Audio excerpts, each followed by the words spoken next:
Hello everyone, welcome to part 121 of Laravel 11 series, in which we are getting the e-commerce website with Laravel and MongoDB. So we are going to work on order invoice. We are going to create HTML invoice for shipped order in this part. So let's start. Let's follow the instructions that you can find under video. So first of all, we are going to update the orders.blade file. I'm going to open the admin panel here. Okay. So first let's open the admin panel.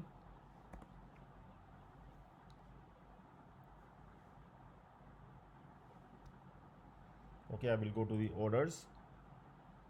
Here you can see there is just one icon so far, that is just for showing the order details, and now I'm going to add the one more icon, and that is meant for displaying the order invoice, and we are going to make the order invoice in HTML format in this part.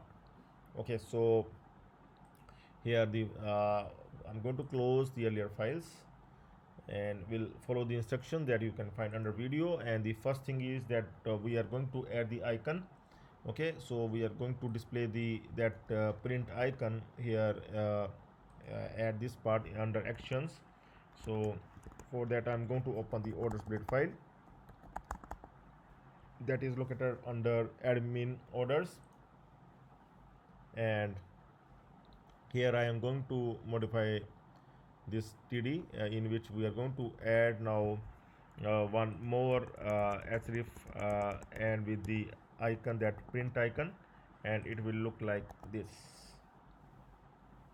So see, here it must be underscore id instead of id. It must be underscore id because in MongoDB we used underscore id, not id. Okay, so now it is coming fine. And here this thing also I'm going to update it here as well, underscore id underscore id. Okay, so the next thing is that we are going to create the route for order invoice in web.php file.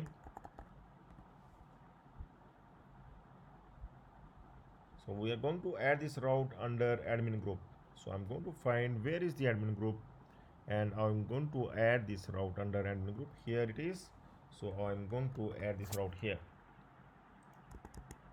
Okay, so we are going to create now view order invoice function under order container, under order controller located at admin. So this is the function in which we are going to fetch the order details. In fact, we are going to fetch particular order. We are going to in fact the particular order details, and logs are not required, so we will just fetch order products as well as the user details as well in this. And now finally we are going to create the order invoice blade file, and that file we are going to create under resources, views, admin orders. Resources, views, admin orders. Okay, under orders we are going to create this file.